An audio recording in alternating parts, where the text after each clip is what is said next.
About 7 months ago, in one of my last live streams that I made in Russia, I explained what secondary sanctions placed upon Russia are, and I named secondary sanctions Russia's silent killer. I made a forecast of future development of secondary sanctions.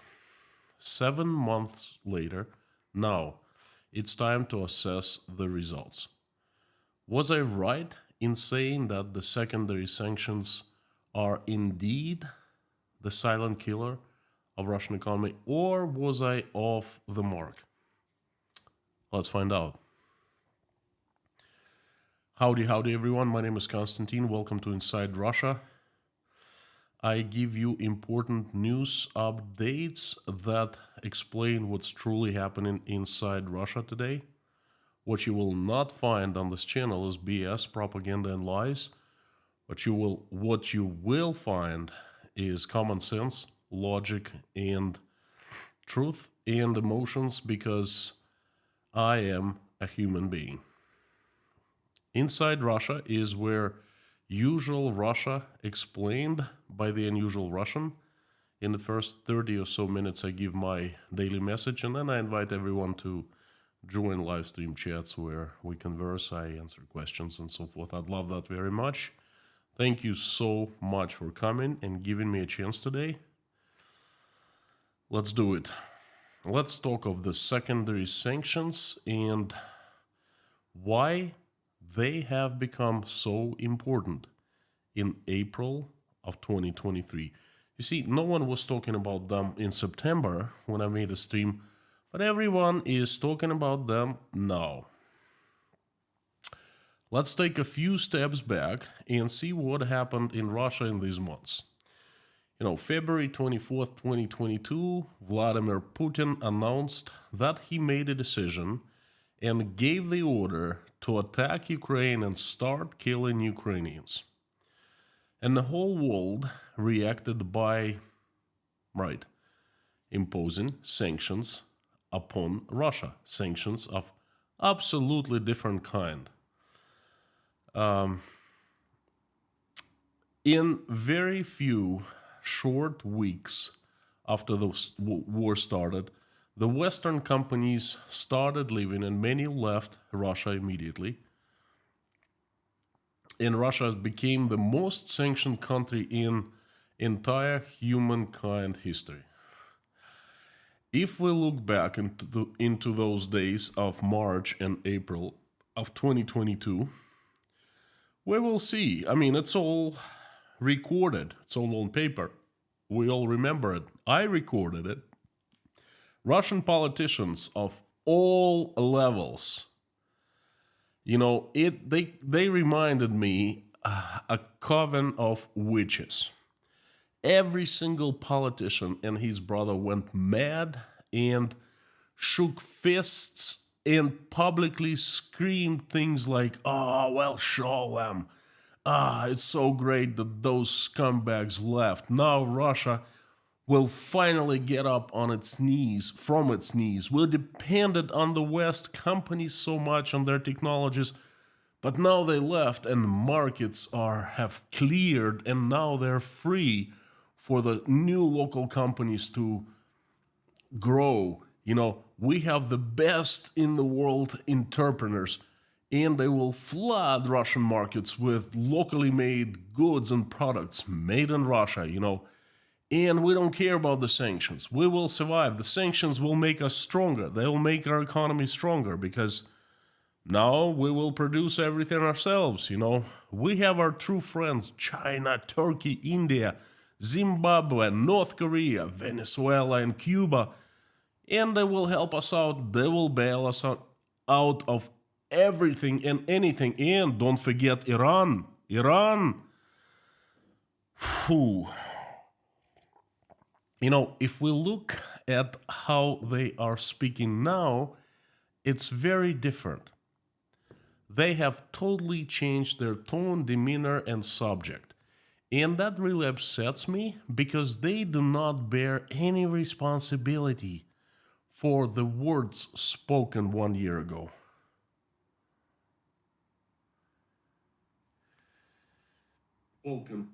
And this is upsetting, you know. They should bear responsibility. Some of them should be criminally charged for what they said 1 year ago. It's a little off topic, sorry, you know, getting a little emotional. The sanctions started hitting Russia hard in the first few months, very right after the war started. I remember the first day on February 24th was a shock for all of us inside Russia and for foreigners as well.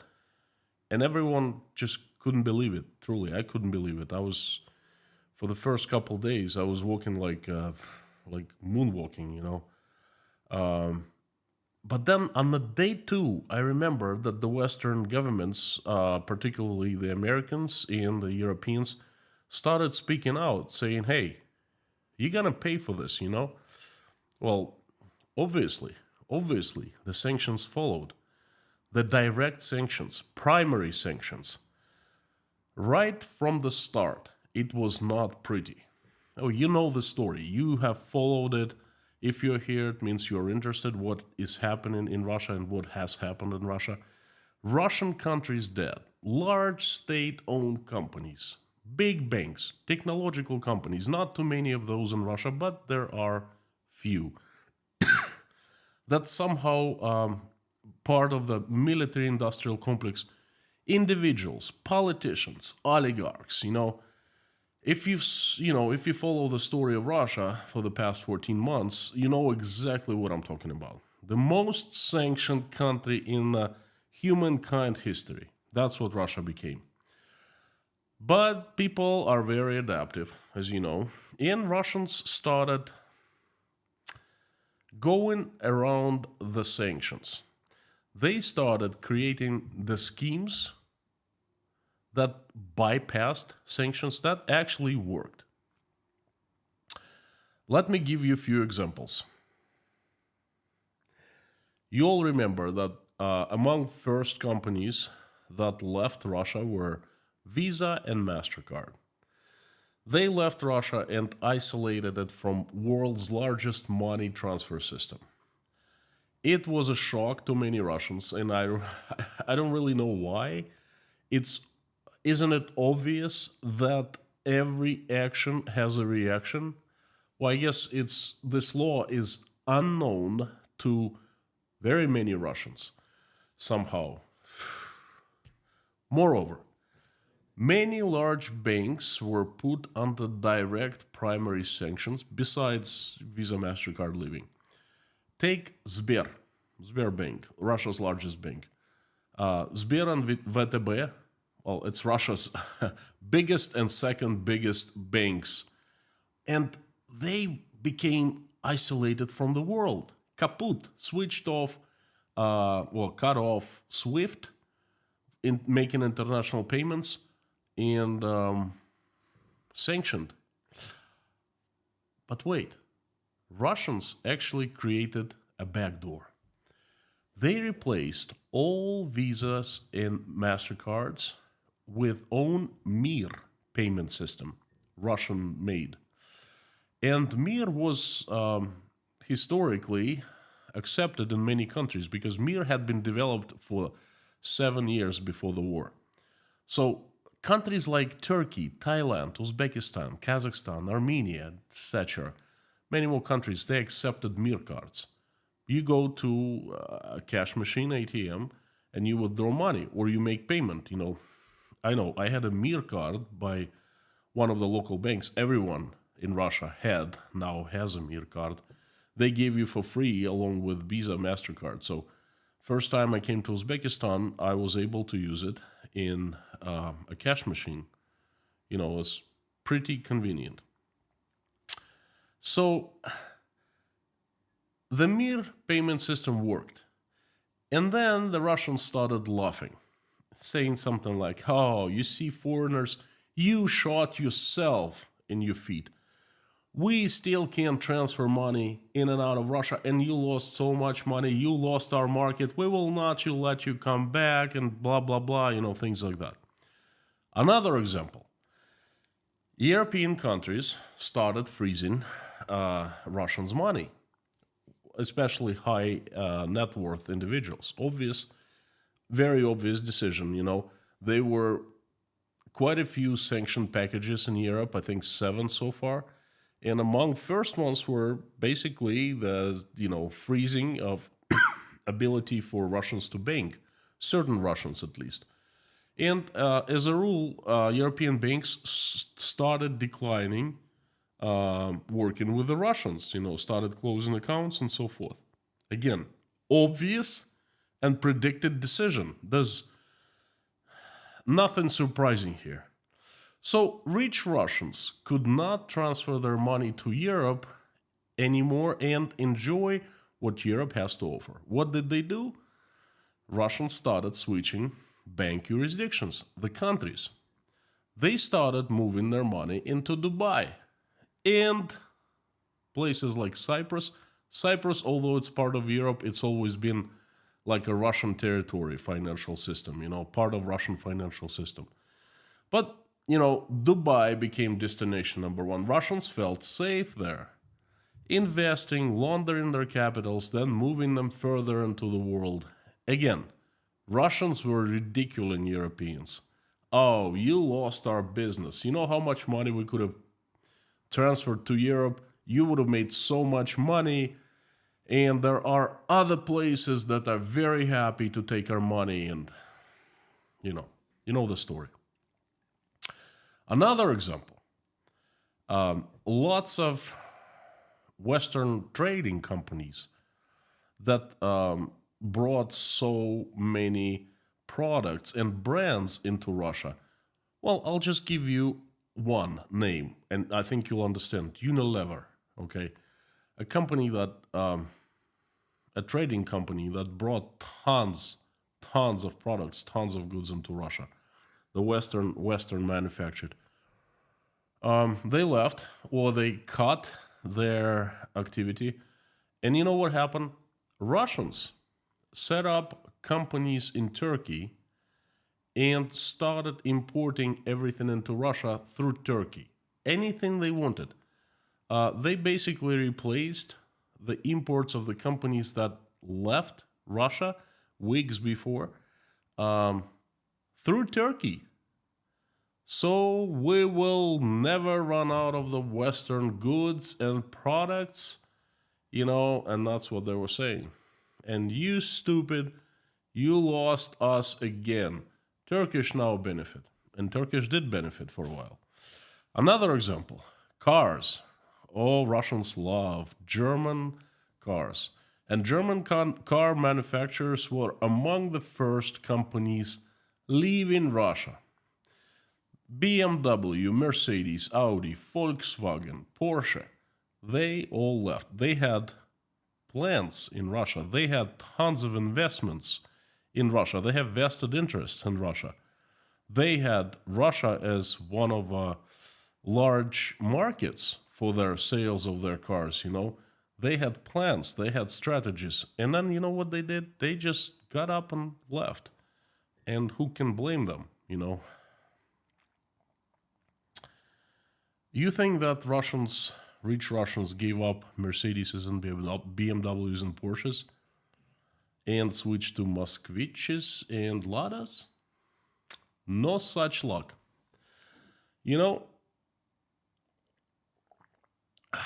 Companies appeared in countries like Armenia, Azerbaijan, Uzbekistan, Tajikistan, and they started buying German cars in China and in other countries and bring them through those countries to Uzbekistan, Armenia, into Russia.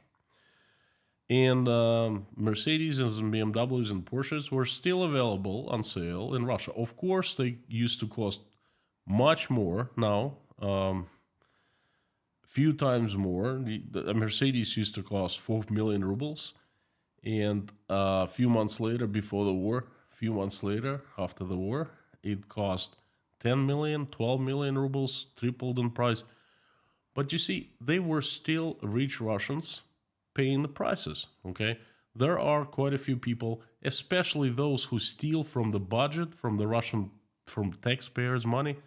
For them, money is no object, really. So they kept on paying. Uh, Another example, Chinese banks and their Union Pay system. Have you heard of Union Pay? Probably not, but Union Pay is actually a system that China has, just like Russia's Mir system, and it's promoting in other countries. Union Pay is a competitor of Visa and MasterCard, and right after Visa and MasterCard left Russia, the Chinese came and they started pushing their money transfer product, Union Pay cards. They invited Russians to open bank accounts in the Chinese banks located in Russia, and the Russians started opening the accounts left and right. I mean, it's easy, you know. The Americans left, the Chinese came. And the whole thing in the Russian society, the propaganda was making this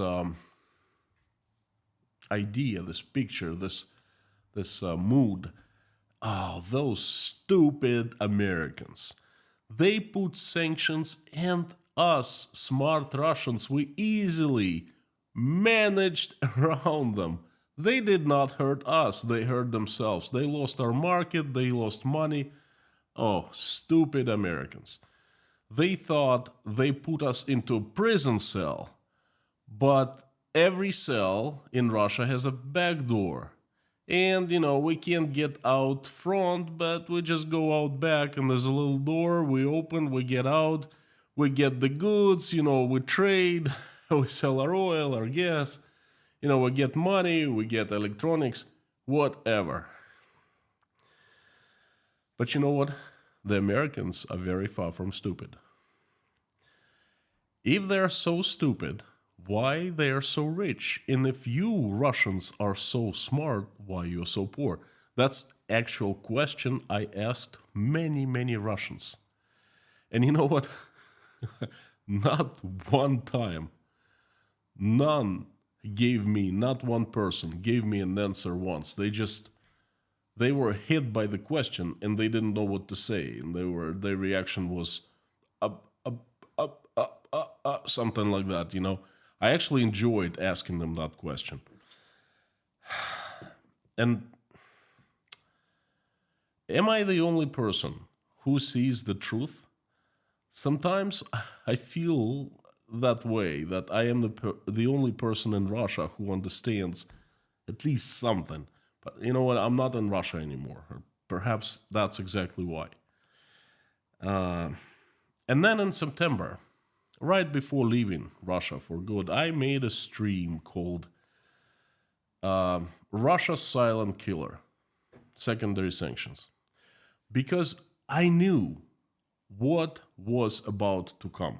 I saw the secondary sanctions on the horizon knocking on Russia's door, and I understood their power.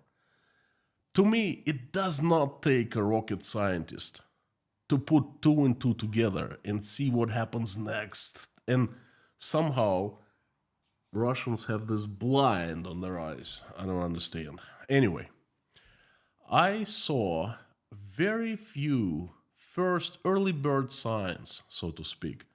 And I kind of made this picture in my head. And well, let me remind you what the secondary sanctions are. You all understand what the primary sanctions. It's when the U.S. State Department or U.S. Ministry of Finance, I think that's how it's called, European countries, they make a document that says that no American, European, and other countries' companies can deal with certain companies in Russia and individuals. And they name the names, the certain individuals, certain companies. That's direct primary sanctions. But what are the secondary sanctions? Well, the secondary sanctions are measures to punish individuals or legal entities, companies, including those located in other jurisdictions, in other countries, in other words, for violating existing sanctions, direct sanctions, sanction regimes, or ties with those countries or individuals who are already under sanctions. Not only violating existing sanctions, but having ties with those individuals and companies under sanctions. If an organization promotes a sub-sanctioned company to circumvent the sanctions regime, secondary sanctions will be imposed on it. The violator of sanctions is de facto equated in rights with those sub-sanctioned persons with whom he interacted, thereby violating US law. So much for stupid Americans. The main feature of US economic sanctions is their they are extraterritorially. In other words, they work all over the world. The United States extends jurisdiction far beyond its territory through the instruments of secondary sanctions. That's exactly what they are, the instruments to reach the hands of the United States all over, which are often imposed against third parties and countries and companies. If they are violated, organizations will be forced to contact American regulators in order to settle all claims from the American authorities. And pretty much right after my stream, interesting things started happening. And of course, these interesting things, they caught Russians by surprise.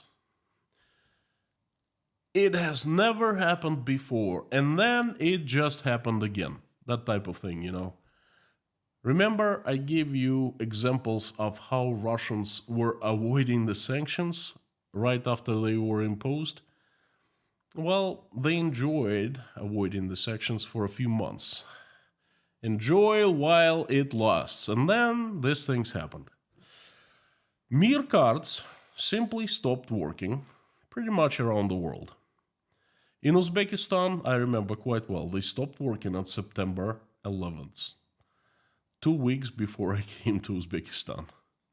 They just stopped working. And the explanation that Uzbek government gave was this. Well, from 11th of September and on, Uzbek financial institutions will not accept Mir cards due to technical difficulties. No further explanations were given. Well, in about December, they make a different announcement saying Mir cards are not to be taken here in Uzbekistan because they are under sanctions from US State Department or US Ministry of Finances. So they basically explain. And Mir cards stopped working everywhere in the world. How did it happen? Plain and simple, secondary sanctions. US State Department reached out through the embassies to every single country, to the banks, and said, if you keep on working with Mir cards, you are done. You will be excluded from the international financial system. Do you really need that? And every single bank in the world, including Turkish banks, including, former the CIA country banks, they said, no, it's not worth it. We don't want that. And they simply opted out of accepting Mir cards. The Chinese banks stopped operations for the cards of Union Pay cards issued for Russians. Russians started asking questions. What is going on? And like Google, that demonetized me a couple of weeks ago without any explanation, and then monetized 6 days later without any explanation, And the Chinese are like Google. They did not give any explanation because they don't care about Russians. They simply smiled and said, well, sorry, they don't work anymore.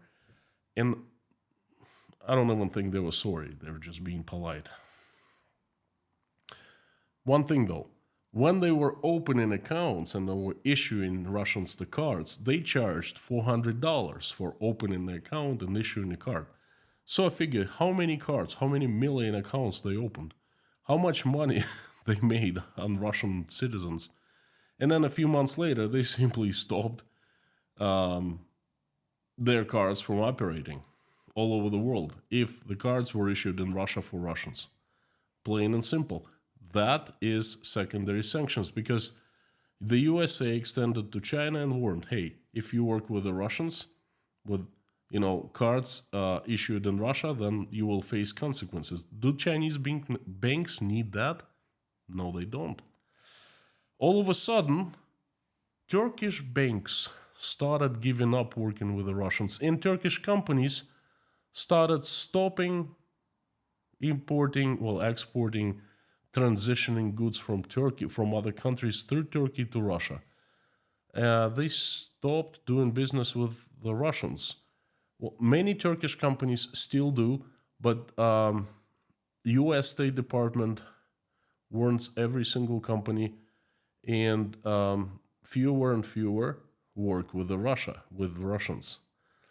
If you go to food stores these days in Moscow, you will not find any shortages. No, there are plenty of products, but you will find a very strange thing. All foreign goods, gone. All baby formulas made by Nestle, Gerber, all children's Gerber food, gone. All diapers made in Japan, in other countries, gone. Lots of Chinese goods, gone. Plenty of Russians. But you know what? Russian goods, they don't have competition anymore. So the prices, boom, skyrocketed.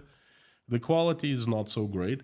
And that's why there was competition from the Western-made products in the first place, And this is what's going on. All of a sudden, companies in Uzbekistan, I know quite well because I live in Uzbekistan now, a few companies were placed onto direct sanctions from the U.S. State Department or U.S. Ministry of Finance due to helping Russians avoid sanctions. That happened last fall. And you know what? All businessmen in Uzbekistan kind of, got stressed a little bit about it. It's like, what is going on? And they are thinking twice now before start working with the Russians and Russia. Because in the back of their heads, they don't want to get in trouble with the United States or Europe, for the same matter. You see, what happened? It took quite some time for the USA and Europe to assemble special task forces that monitor how Russians avoid secondary sanctions. Not a huge amount of time, but they couldn't do it immediately after the start of the war. They were busy with placing primary sanctions, right? Once they were done with that, they started assembling task force. And task forces, in my estimation, started working around late summer, early fall. They're working full force right now. They're confiscating Russians' assets overseas. They are targeting companies that supplying things into Russia and so forth. And it's a very logical explanation why the secondary sanctions didn't start until a little bit later. But the latest and the worst change that placed panic inside Russian higher society is announcement of two jurisdictions, Dubai and Cyprus. Dubai is part of United Arab Emirates, of course, and Cyprus, European company. Their announcement that they started closing Russian individuals' accounts, banking accounts, and in general, they are thinking of stopping doing business banking with the Russians. At first, right now, they are targeting Russian oligarchs, Russians with very high net worth, but that's just the beginning. Once they're done with the high net worth individuals, they will move on to, smaller accounts. This is a precedent. This is exactly what Cyprus started doing it. Moreover, Cyprus put under sanctions, I think European sanctions, two own or a few own individuals including attorney, financial analysts who were helping Russians to avoid sanctions. So they started punishing their own citizens. That's how secondary sanctions work. And of course, Russian individuals, the politicians, the elites, the ones who have money, the ones who don't have money, people like regular people, they don't care, But the ones who have money, they are in panic because of one simple thing: there's no place left to take their money into. How Dubai could do that to them? How it's a backstabbing. They're traitors. They're turned out to be not Russia's friends. No fudging kidding, Oh, you didn't know that before, did you? Dubai doesn't care about Russians. Russians are just tiny little bit in financial system of Dubai. What happened? The Swiss banks, part of Europe, Switzerland that is, the Swiss banks hinted that they're not going to be doing business with Dubai banks if Dubai keeps servicing Russians. And you know what Dubai did immediately? Dropped the Russians. Hey, it's nothing personal, it's just business, But boy, there is a storm in Russia. Because, you see, right now, there are, of course, a few smaller jurisdictions, like offshores, where Russian rich still can send money, like foxholes, I call them.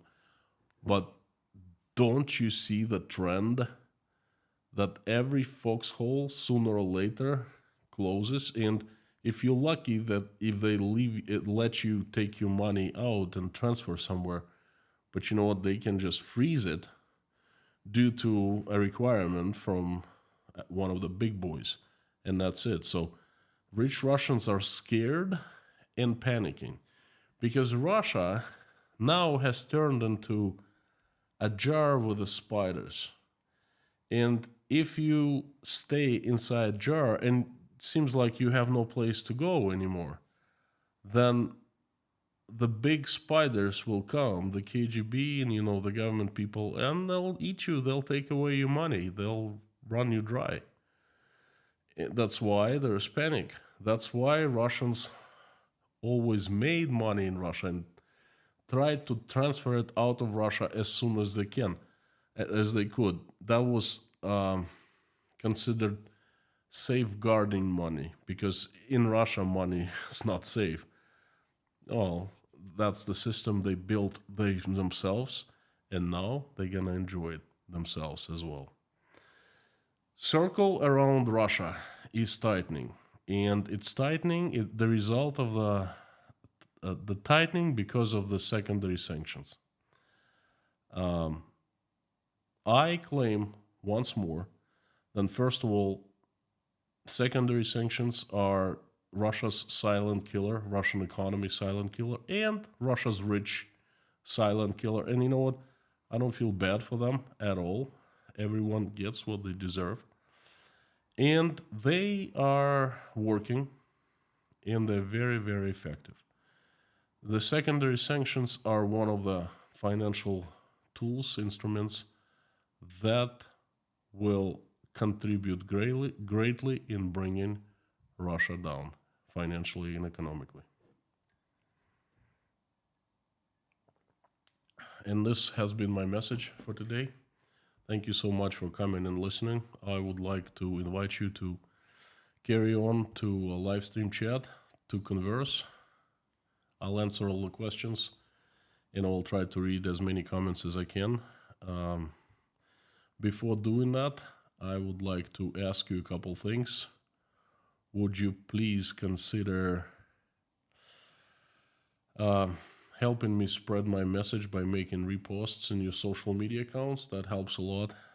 And please consider signing up for my Telegram channel called Inside Konstantin's Russia. The link will be in the description below. That's where I keep announcing the upcoming streams. And if you liked what you just heard, you might consider hitting the like button and subscribing to the channel. You can also buy me coffee, but that'd be too much to ask, you know. Thank you so very much, and chat is on. There you go. If you're not seeing it, please hit the refresh button and you will have the chat on your right side of your screen.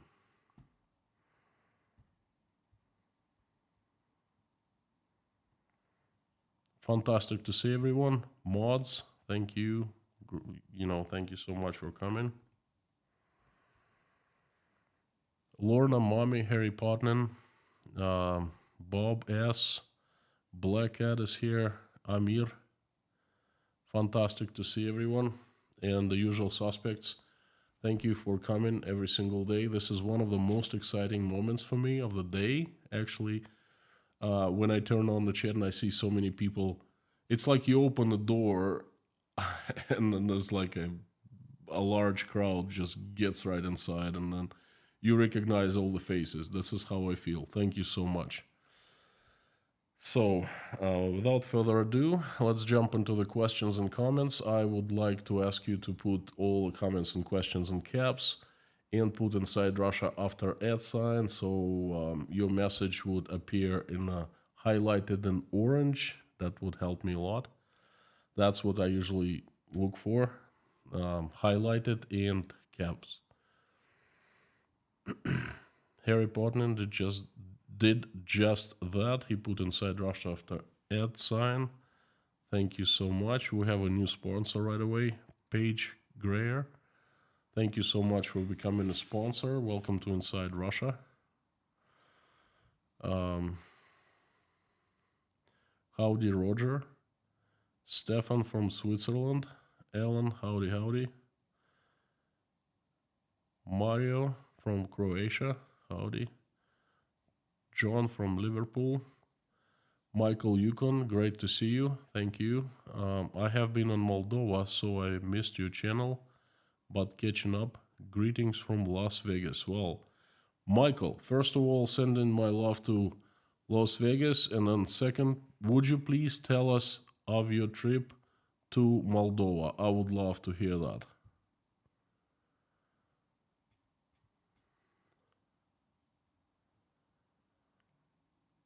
Team Wanderloo, hello my friend, another great message like yesterday. Thank you so much, Tim. I appreciate your support. Sam K, howdy.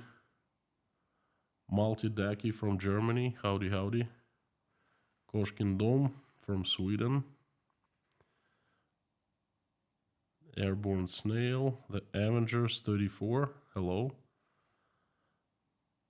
Mr. Kaliskin from Chicago, Roy Cousins, Calvin, Dave Strains, Michael Petrie from Toronto, Jeffrey, howdy, Vero Beach, Florida, nice there.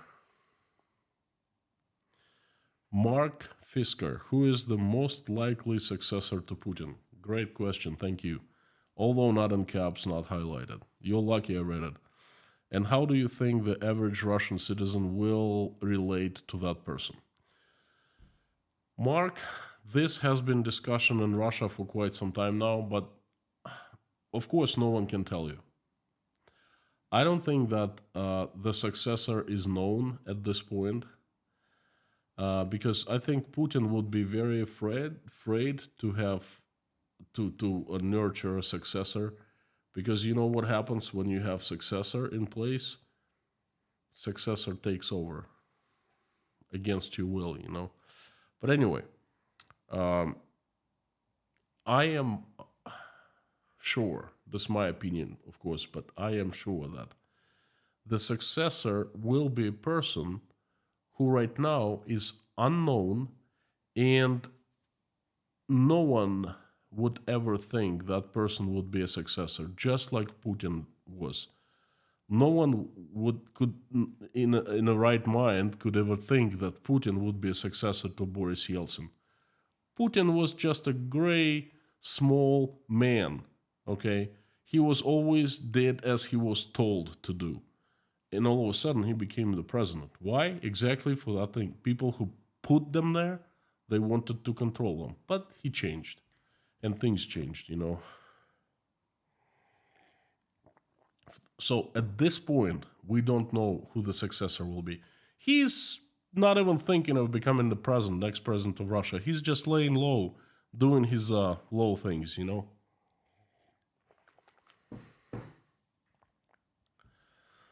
Mr. Orange, have a great week from Colorado. Thank you so much. I hope that one day I will go to Colorado and ski or snowboard, really.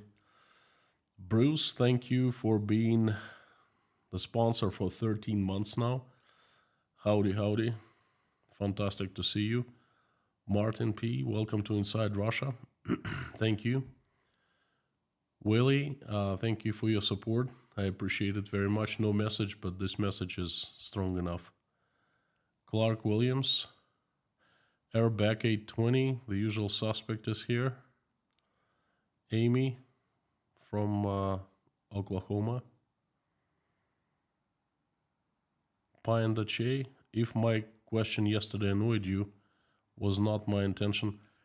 Look, you're really exempt from my annoyance. You're such a usual suspect, the very usual suspect. You can say anything you want, you know. It's not gonna annoy me. I don't really remember what yesterday's question was. I had like 10 million questions. I'm sorry.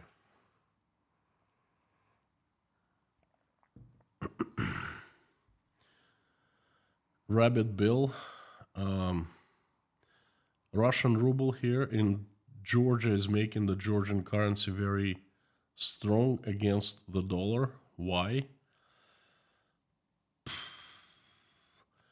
Honestly, I don't know anything about Georgian currency.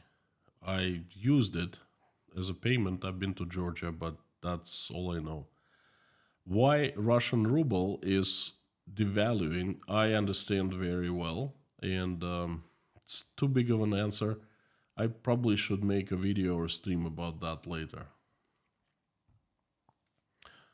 Michael Yukon, thank you so much. Coming back about Moldova, has always been standing on both sides of the line. I would say a lot of suspicions, but great people.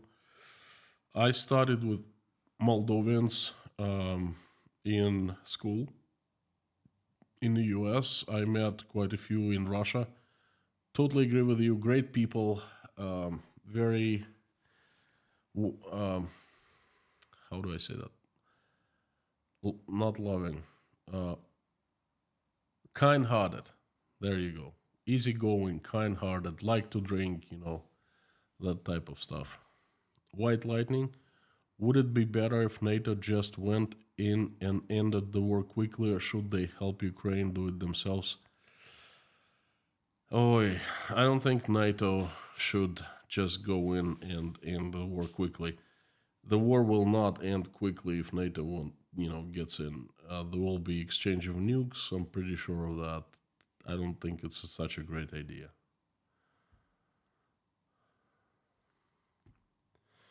You see, it's not NATO helping Ukraine right now. It's the countries, the international community, but not NATO. So, and I think what the countries are doing is really a great thing, but I don't think that NATO should get involved.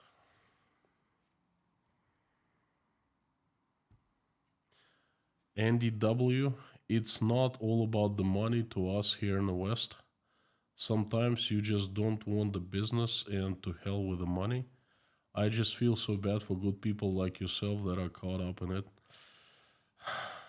Andy, you're spot on. But look, I've been making this streams for the 14 months now, every single day. And I've said numerous times, especially when the Western companies were announcing their decisions to leave and they just started leaving, like McDonald's left. I made a video about that.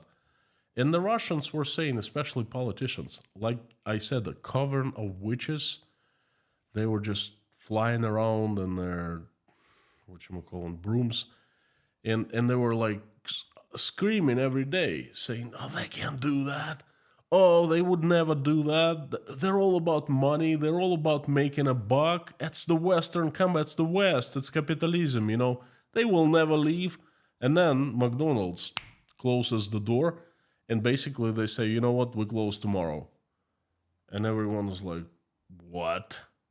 Oh, they'll come back. They'll come back in a couple of weeks. They'll be losing so much money. You know, it's all about the money. Then Apple left, then IKEA left, then Siemens left, then GE left, then all those companies started leaving. And the Russian politicians were like, oh, they can do that. They betrayed us. We should think twice before letting them back in. And I was laughing every time.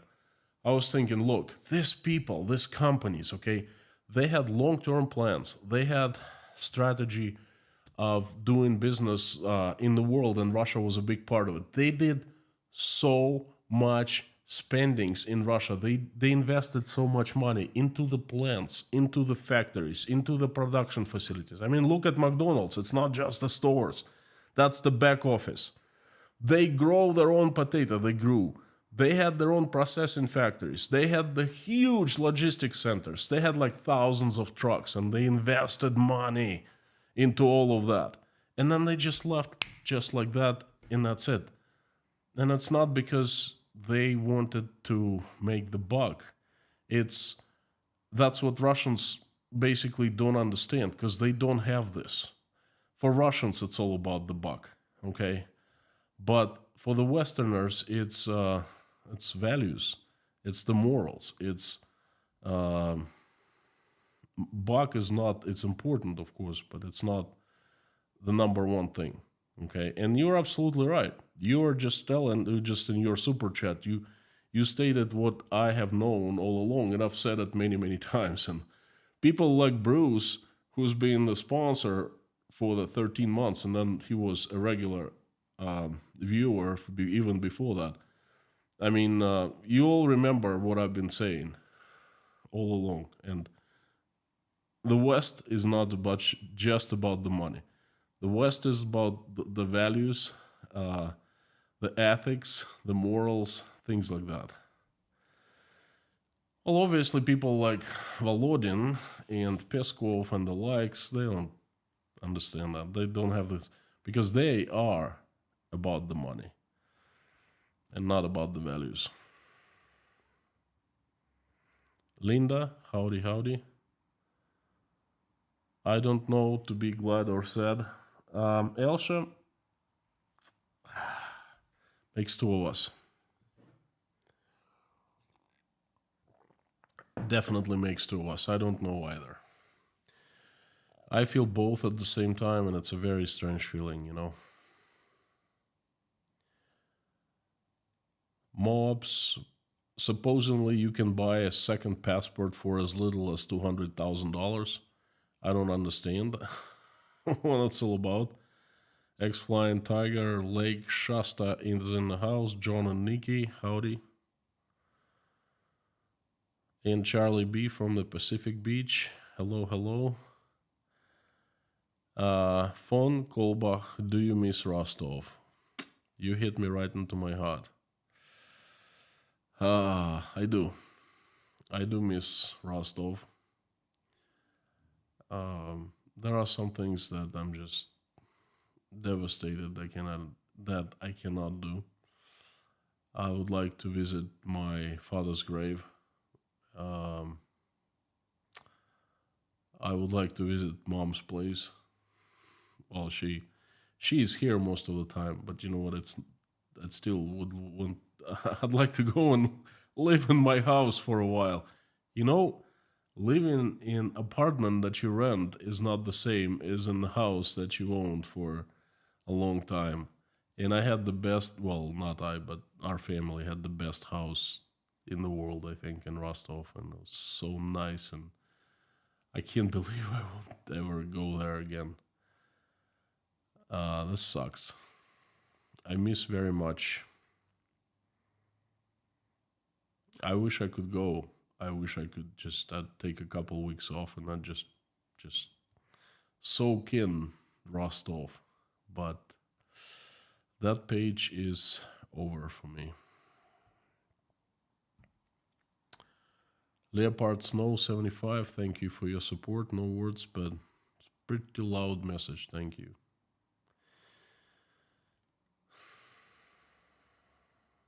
Mama Two Boys, hello, hello. Sam K. 2 minutes to midnight. Dubai is the game changer. Exactly. I think you understand the importance of Dubai. The whole paradigm of new social contract with the Russians, and I said it in a few streams before, way back, like not too long ago, a couple of weeks ago. The whole paradigm was the new social contract was this. Don't argue with us, don't protest, let us do what we do, support us, and we will let you make money.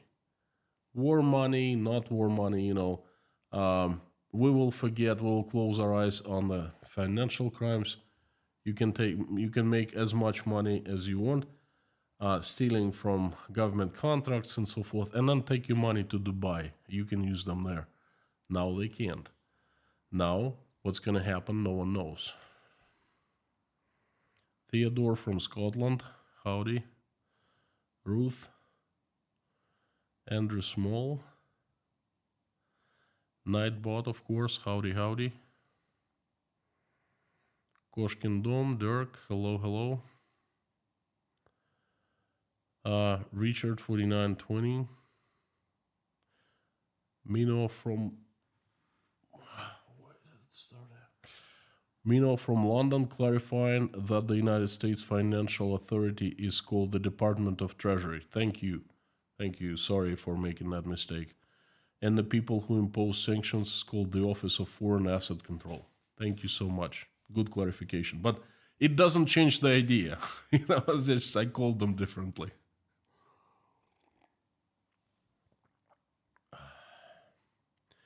Jeffrey S., the $400 fee was more of a contortion and corruption of the Chinese. That's the Chinese for you, the new masters of Russia. Russians you just got a glimpse of what's coming. Get ready for the more.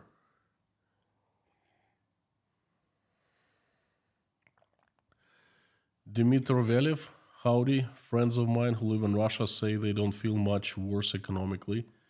When do you feel this will happen? Good question. Let me answer Flying Tiger, because it'll disappear soon. You will go home again, but under better circumstance. It'll happen, my friend. Trust. John, I don't want to. As much as I'd like to go back to Rostov, no. A little off topic, I watched Vladimir Solovyov. He's angry and comical. Is he believed by average Russians? He is more of a clown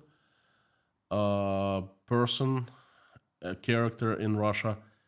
If he is believed by a Russian person, I wouldn't even want to converse with that Russian person, because would only could believe Solovyov. Thank you, Michael. Anyway, Dmitry, that question is asked many times. It kind of pops up. It's one of the most, well, not most, but popular questions. Of course, to some people in Russia, life hasn't changed. And to some people, life has become better. We have a family that friends of us, we know. The guy was struggling. He was a businessman. He was struggling. He was making some kind of a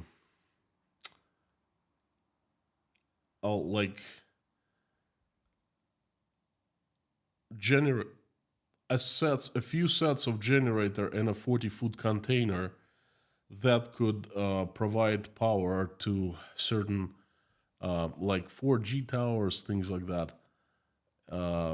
And he was competing against Chinese and Americans. There were quite a few companies, German companies, and the competition was fierce. And everyone left. And all of a sudden, he had the market for himself. So he's doing well, much better financially. He's doing fantastic in terms of money. Does it mean that everyone else is doing well? No. There are people who are better, minority. There are people who are the same, more or less, mostly in large cities working in the IT sector, in working in the sectors where lots of Russians left. Because competition for jobs is um, less and more companies give more like better conditions to workers, some companies, for crucial positions. Okay, to them life hasn't changed, but uh, if you go to a food store, like I said, you will find a very different picture. You will not have access to mostly all Western made products. If you think that life is usual, I disagree. You cannot buy a car. Right now, there are 300 foreign cars left in the entire Russia, brand new ones, and they are basically being auctioned. They go for an arm and a leg. If you think that life hasn't changed for Russians who could go and buy any car they wanted, now they can't, you're mistaken. If you think that um, Russians can travel all over the world, the politicians who support the war, oh yeah, they can. They can go to travel to Europe. They're welcomed with open arms in Europe, in the United States. But regular people, no. They cannot travel freely as they used to. You think that dollar costing 82 rubles, business as usual for them, and they can travel to Turkey where they're still welcomed? No. So there are many ways that the lives changed to worse. It's just a lot of Russians have isolated themselves from the world because that's how they're trying to keep sane. Okay, they try not to think about what's happening in this madness around them, and a lot of people in Russian it's called abstragироваться, if you know this word. Okay, that's what they did. And they're saying, well, we're just living as usual, but no. I'm sorry, but no. Mikhail Asp, I have missed news about Dubai. What happened? Are they stopping taking Russians to avoid secondary sanctions? Dubai Bank's largest investment bank announced that it has frozen hundreds of accounts belonging to Russian high net worth individuals, and basically will be closing accounts, and some Dubai banks have followed. Basically, Dubai, from being a safe haven for Russian money, turned into a risky jurisdiction, and that's a game changer. That was the idea. Thank you for the support. This has brought panic and chaos into the Russian elites because they don't know what was the last safe haven, so to speak. And by the way, the Cyprus did the same thing. Lomitko Dios, thank you. Why do you think Russian propaganda is successful in Africa? All the best and good luck from Slovakia. Thank you so much. Every time I have someone from Czechia, Slovakia, it warms my heart, from Poland, Lithuania, Estonia, Latvia. I don't think that Russia propaganda is successful in Africa. I'm not a huge expert on what's going on in Africa. I'm more about Russia, what's happening inside Russia. But I just don't see a reason why Russian propaganda would be successful in Africa. There are some things that propaganda said about itself. Oh, we're doing well in Africa, but I don't believe them.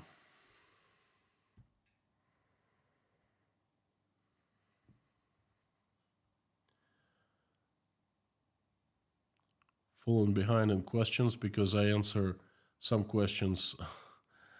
I give lengthy answers. Liz Dumbrell, howdy.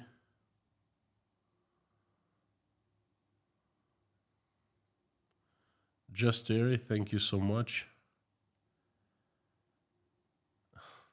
Veronica, It is in the process. It hasn't, it's hitting the fan right now as we speak. It's hitting the fan.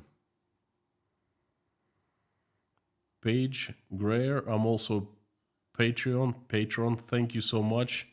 Double help and double support. Thank you. I appreciate it. I hope you enjoyed my pictures on Patreon today. Basically, folks, I appreciate all the patrons, and I've decided to make a post every single day from my personal life. And today I posted a few pictures of my way, how I walk into the Breakfast Club and I walk back and what I see. So you kind of see the same thing now,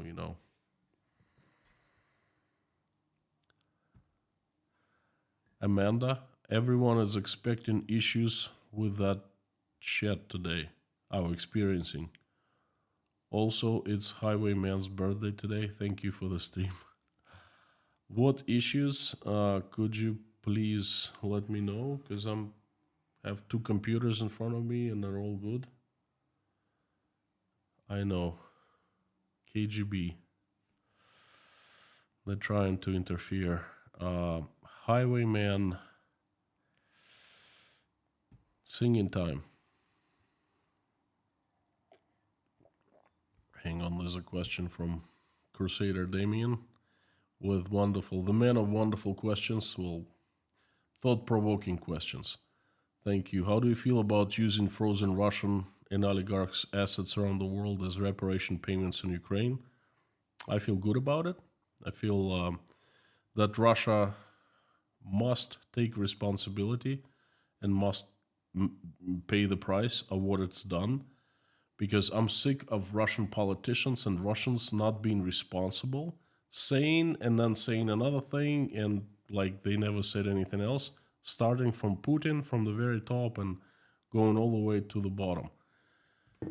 Russians need to learn how to take responsibility. They need to grow up, The Highwayman.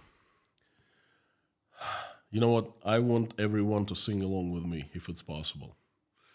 Happy birthday to you. Happy birthday to you. Happy birthday, dear Highwayman.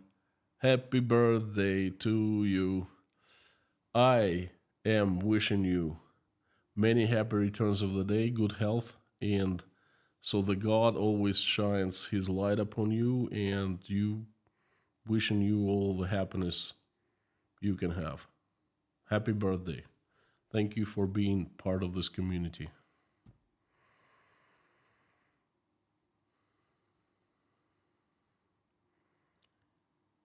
Peter, not sure what those... Alabama's in the house. Much love from Alabama. Thank you so much. Mr. New Type, thank you.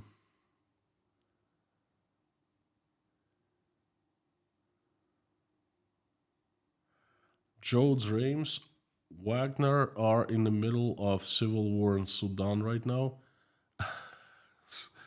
This Prigozhin guy and Wagner group, they're quite something. They're pieces of something, They were fighting in Ukraine, and there are rumors that they lost like 50,000 people there. And, they were hiring criminals and cannibals, murderers, rapists, and after he said, well, you know what, this war should be over, and it's just okay, we're just moving on. We're gonna go to Africa where we came from. That's it. Everyone's goodbye. And I was like, what the fudge, This is like, what is happening? This is really like, is my vision faltering me or something? How is this possible? And people, they just keep on silent. He didn't say it in the same words, but the message was pretty clear. He's like, all right, we got to concentrate somewhere else. What the fudge did you do in Ukraine then? Why'd you come there? Did anyone ask you to go there? Did anyone ask you to go to Russian prisons and vacuum cleaner all the prisoners from Russian prisons?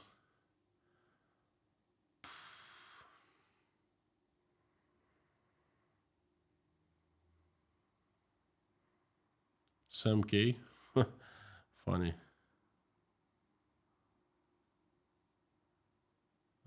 White Lightning, Baltimore, Verizon, Internet, YouTube seems to be okay.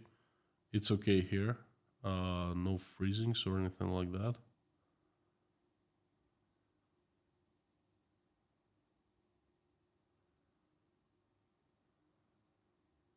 Haha, YouTube issue. I wonder, do I freeze?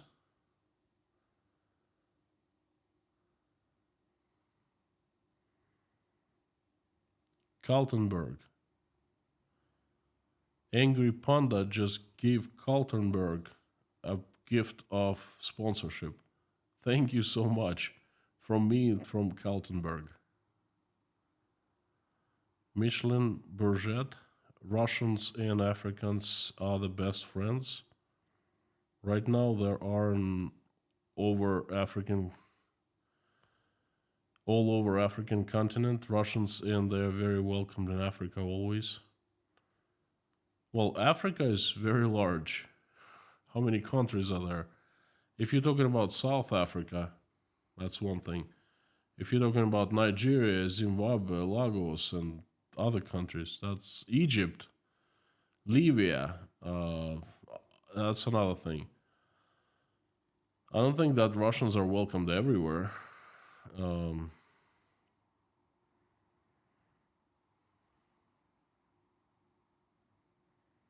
Jason Carney, thank you so much for your generous support. Thank you for coming back and supporting. I appreciate it very much. Thank you, thank you, thank you. And you giving sponsorship to 5 people. You're a guardian angel. Thank you. White Lightning, also thank you for sponsoring 5 people. Much appreciated.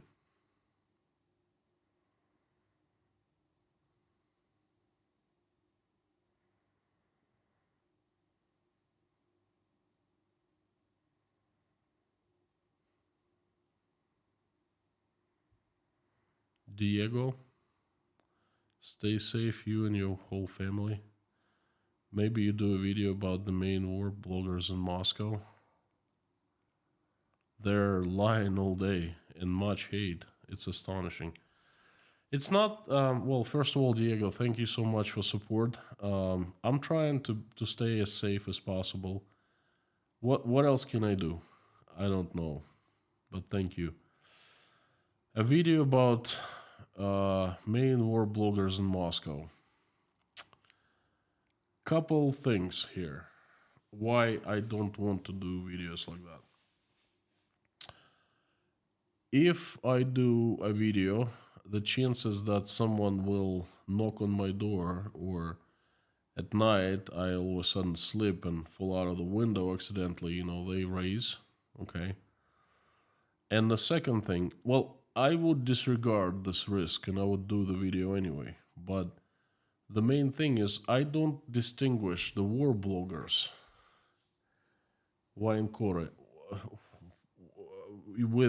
I don't distinguish them from propaganda.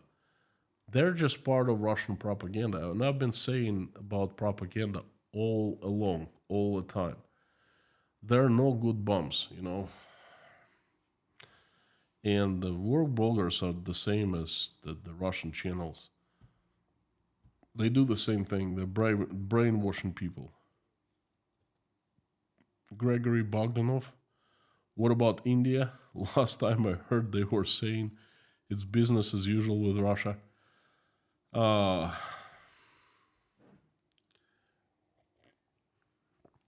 Don't even get me started on India. Tell me that, does India have any friends with anyone? Indians can say whatever they want to. It's not about how you talk the talk. It's about how you walk the walk. And how do they walk the walk? They stopped buying Russian oil at the price that Russia was offering. They forced Russia to put down the price basically to they pay as much as Russians. It costs Russians to extract and deliver. Okay, that's one thing. And the biggest thing is they have forced Russians to accept Indian rupees as payment for their oil. Okay, and that Russians never intended on doing that. But basically, the Indians told them it's our way or highway, and that's it. India is definitely not Russia's friend. India is not anyone's friend. I don't I don't know if there are friends that India has. If you do, you let me know.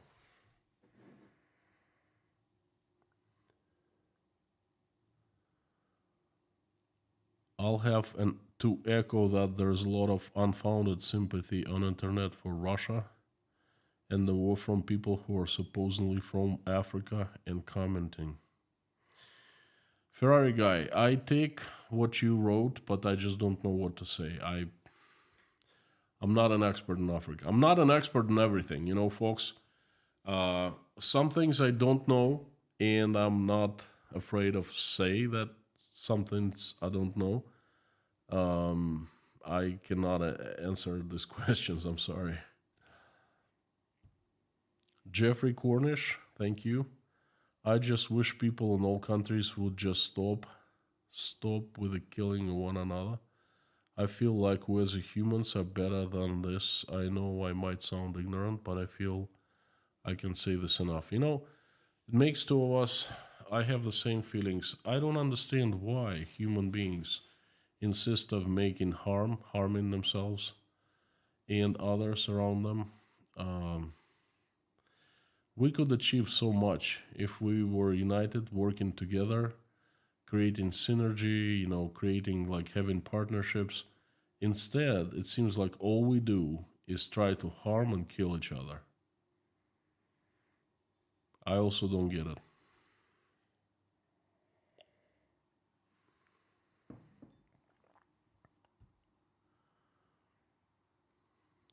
Chat is weird, meaning YouTube isn't working right.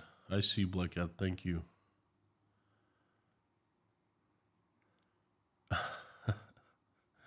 Maybe he can sing it in Russian.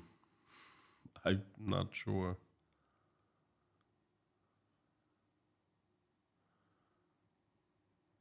Thank you, mommy. Already saying.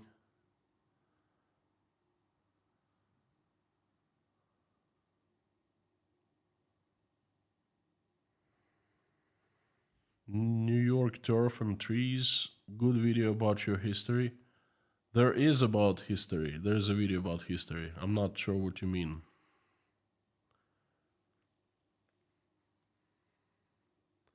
Anzac Day. Well, happy Anzac Day, my friends. Lang Leach, Australia and New Zealand. I'm not sure what that day is, but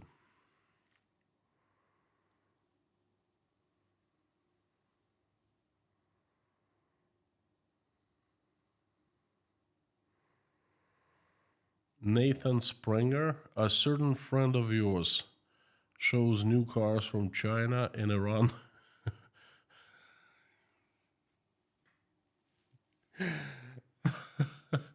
uh, I I don't know who you mean. Okay, I don't really have friends who show ch- cars from China and Iran.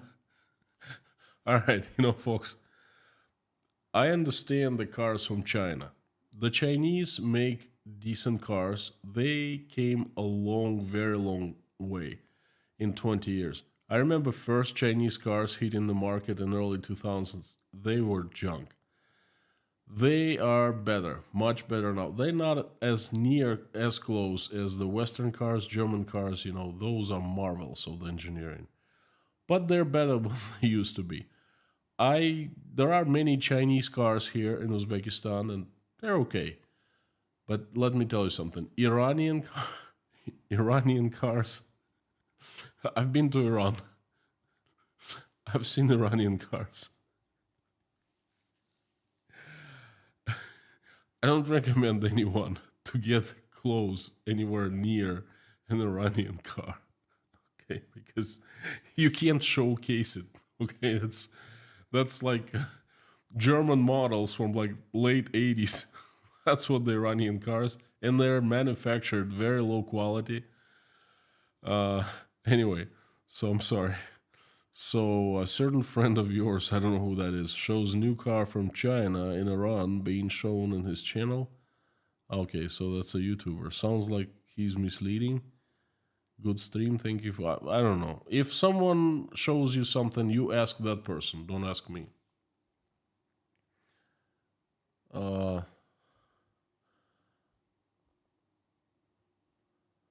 Noob comment. Ukraine is already seeking investors to rebuild. Well, I know a thing or two about rebuilding Ukraine, especially its electric infrastructure. You can trust me on that. I know I'm on the inside. Michael Yukon, thank you for posting photos today. Well, I'm very glad you liked them. Thank you.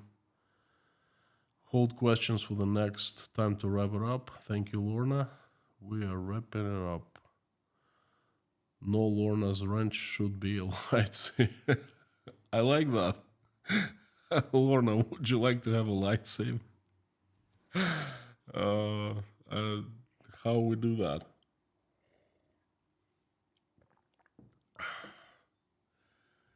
Theodore, Trabant for Russia. You know, Trabant is still better than Iranian cars. KG1 reports that Ukrainians have established a bridgehead over the Dnipro River. Offensive starting to happen at last. Well, it's gonna start sooner or later, probably sooner. I haven't heard anything about. I don't pay attention to the military reports. That's not my thing. I don't. I'm not a military guy. I don't know anything about the weapons, the offensives, and stuff. I just know one thing: the counteroffensive will start to happen very soon. That's all I know. Time is up. Lorna, Back to the Future. My friends, wrapping this up. Thank you so much for coming today. Thank you for. Cherry cars are actually not too bad. They used to be terrible, but they came a long way. Thank you for coming. Thank you for listening. I invite everyone to pray with me. Send good wishes to people, to Ukrainians, to people all over the world. If you don't pray, then just join us anyway. You can call it whatever you want, sending good vibes, sending, good wishes and so forth. So let's do it.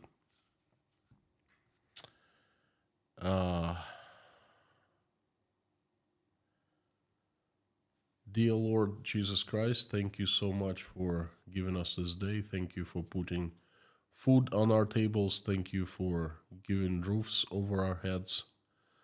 Thank you for surrounding us with people who we love and people who love us. Please give us wisdom to keep skies above our children's heads safe and raise them the way when they grow up and become adults they will make this world a better place. We'll never engage in any wars. Dear Lord, please help stop the bloodshed in Ukraine. Please reach out and touch the hearts and souls of people who are who have power to make this decision. Open their eyes so they will see what has happened and get terrified and will make the decision to stop the bloodshed. Please help every single Ukrainian who has been affected by this terrible tragedy. Please answer their prayers and send them recovery, strength, forgiveness, love, and make their wishes come true. Send angel to every Ukrainian so the angels keep people away from harm's way. Please help my country, Russia. Send the army of your strongest angels with sharpest swords led by Saint Michael to get rid of the demons who have hijacked my country. Have angels run Russia, make it peaceful, make it right, make it loved, make it a good neighbor and not feared. Please help those who are traveling, send them safe travels. Help those who are seeking political asylum, send them help and good people their way. Please help the hungry, the homeless, the jobless, the depressed, the ones with low self esteem, the ones who are not feeling well about themselves, the ones who are losing their faith. Shine your heavenly light and help every single person in a way that that person needs help. Surround them with your love and make them feel better so they feel up in spirits and they feel like they have another shot at happiness. Please help all the Ukrainians who are suffering without electricity and heat and water due to airstrikes. Please send help their way. Dear Lord, please give and send peaceful skies above all our heads. Please reach out and talk to every single pregnant woman who is making decision whether to keep her baby or not. Reach out and talk to each one of them so they all make the right choice. Thank you so much for bringing us together into this community. Thank you for allowing us to pray together, answer everyone's prayer, and make everyone's wish come true. And thank you so much for people getting help through this community. Thank you for that. I would like to mention a few people who need your help. They are Rod, Sandra's husband, Jim and Shirley Hall, Delaney and her daughter, Sam Larson, her family and daughter Hannah, Florentina, Carolyn Raidnoir, Patty L., Max family, Sherry Moran, CKOC, Brian Wilkes, Amir's uncle Dicky, Liz Dumbrell, Ripted, daughter of Aspen English, Ruth, Paul, Alona and her boys, Susan, Darla, Rudy Kaisley, Bib, Ivan Gershkovich, Santa's Whiskey, White Lightning, Liz Dumbrell's grandfather, grandparents, George Roberti, Dave Strains, Wayne, Shirley and Debbie, Finola, Lars Henrik and Lars Henrik's mother, Amanda Raidnor, the Highwayman, Essie from the Scottish Isles, Outlander and family, Chorizin family, David Porter and family, and everyone in Chernovtsi in Ukraine, Lars, Susan Marshall, Beulah, Lazarus, Buzz Simon, Alvin's sister, Teresa D., Terry Carter, Joe, and Lee McMahon, Meta Spencer, Deanna and family, Bree's friend, Caroline, Pamela J., Albina Fell, Michael Yukon, Joel, Live, Terry, Karin Vasseur, Lindsay, Larry, Yelena, Natasha, Jake, Michael, Ola, Dasha, Sky, Bonnie, Galina, Igor, Karen from Maine, Michael Milkowitz, Marlene, Paul Binns, Richard, Janine, Mallory M., Dirk Misler, James Rhodes, Terry,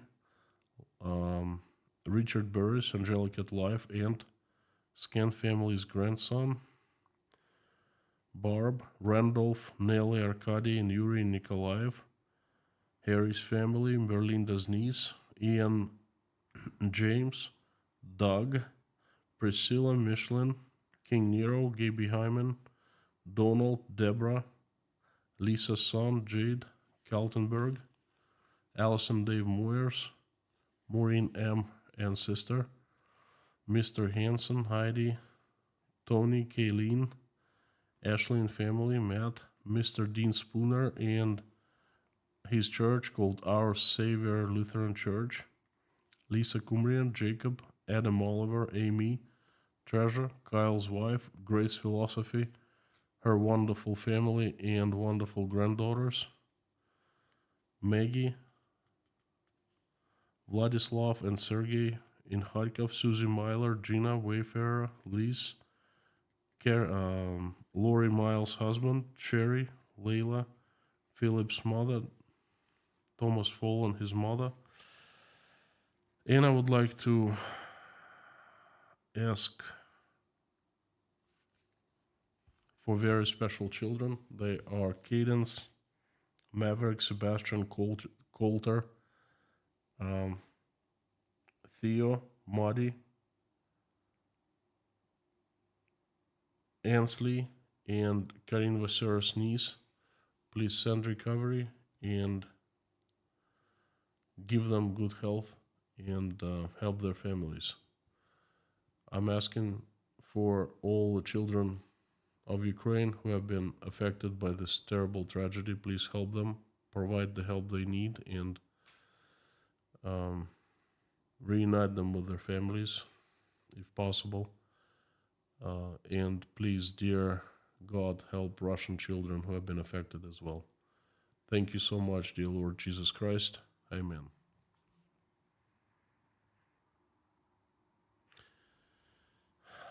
Thank you so much, my friends. You're awesome. You rock. Another message tomorrow as usual. I'm on a regular schedule. It's been good but sad stream, but I feel it's important and you need to know. Before I go, I would like to ask everyone to join me and say out loud the usual Carthago delenda est.